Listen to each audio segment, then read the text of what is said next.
que vous soyez fils de votre Père, voilà, qui est dans le ciel.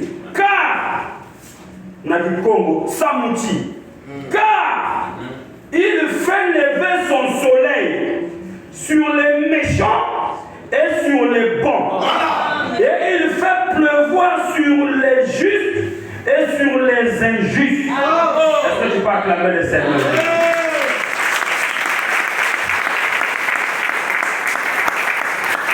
La même manière que notre Dieu prend son Saint-Esprit, vient oindre une maman qui a un kizinga, et la maman la prophétise.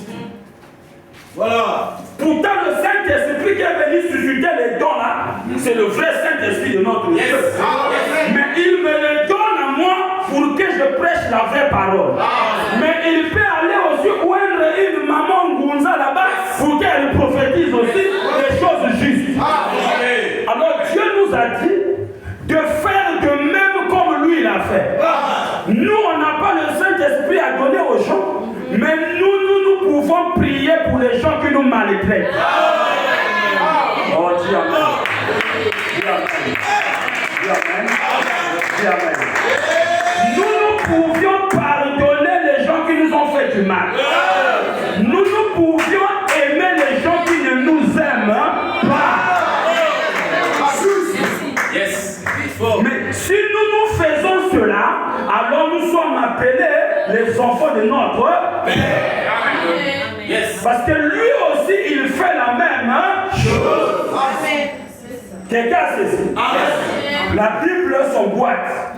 Si quelqu'un dit que la Bible se contredit, frère, madame dit que c'est son cerveau qui a un problème. La Bible ne peut pas se contredire parce que c'est Dieu. Amen. Mais l'homme, lui, son cerveau peut avoir des virus. Est-ce que quelqu'un a compris? Donc nous, pour faire ce que le Seigneur a fait, c'est en faisant de bien à ceux qui nous maltraitent. En priant pour les gens qui ne nous aiment pas.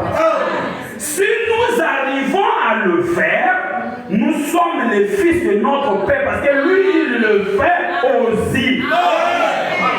Quelqu'un peut dire amen? Quelqu'un peut dire amen? Alléluia.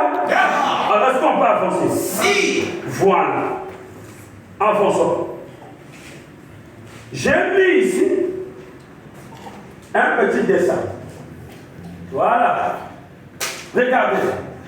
Le prophète dit, je lis d'abord le prophète, il dit dans la brochure, la plus grande bataille jamais vue. Écoutez, pour vous montrer quelque chose, c'est un enseignement. Amen. Il dit, bon, maintenant, si vous essayez, non, prenez le paragraphe 72, il faut que je vous donne le paragraphe. Maintenant, si vous essayez, en rentrant chez vous, et que vous dessinez 3 petits ronds, ça y est là, non? 1 rond, 2 ronds, 3 ronds. C'est pas ça? Voilà, j'applique ce que le prophète a dit. Vous dessinez 3 petits ronds. Vous verrez que l'extérieur, le corps, a 5 sens. Yes. Quelqu'un a compris?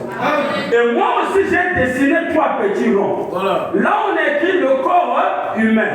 Le rouge, là, c'est le corps. Amen. Amen. Et tu vas voir que le corps, là, qui est à l'extérieur, a 5 sens. Qui te permet d'être en contact avec l'extérieur. Quelqu'un a compris? C'est-à-dire de communier avec tes amis, avec tes parents, c'est-à-dire d'être un humain. Amen. Nous avons 5 sens.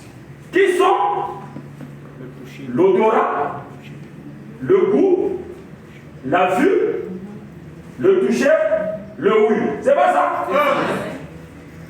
S'il n'y a pas ces 5 sens, le corps là ne peut pas être en communion avec l'extérieur. Si tu ne vois pas, tu auras du mal à marcher. Si tu n'entends pas, tu auras du mal à comprendre des choses. Si tu ne sens pas l'odeur, c'est encore la pagaille. C'est pas ça. S'il n'y a pas tu ne manges pas, c'est encore grave. Donc notre corps là a 5 sens qui lui permettent d'être en contact avec l'extérieur. C'est quelqu'un compris. Quelqu'un compris. Alors, le prophète dit c'est 3 rangs, n'est-ce pas? Donc, à l'intérieur ici, ici, il y a le deuxième rang qui est l'esprit. Amen.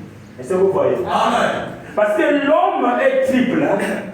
Amen. Amen. À l'intérieur, il y a l'esprit qu'on a mis à la partie jaune là. Et l'esprit aussi a 5 sens qui le met en contact avec le corps, avec l'âme et avec Dieu. L'esprit a 5 sens. Alors, les 5 sens de l'esprit, vous allez voir dans l'esprit, il y a la conscience.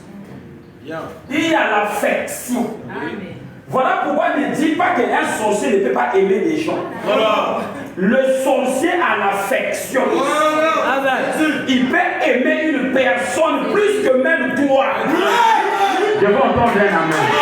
Parce que l'esprit qu'il a là a l'affection des gens.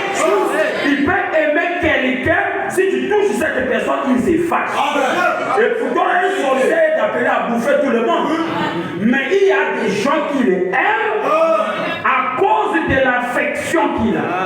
Parce que l'affection, là, dans d'autres termes, c'est l'amour. Mais l'amour, là, n'est pas divin. C'est l'amour philéo. Je vous avais déjà enseigné ça. C'est l'amour qui nous permet d'aimer une femme, d'aimer un enfant, d'aimer un père, d'aimer une mère. Mais cet amour est changeant parce que si cette personne te fait du mal, tu peux aussi lui détester. Par le même amour que tu l'as aimé. Donne-moi un amen.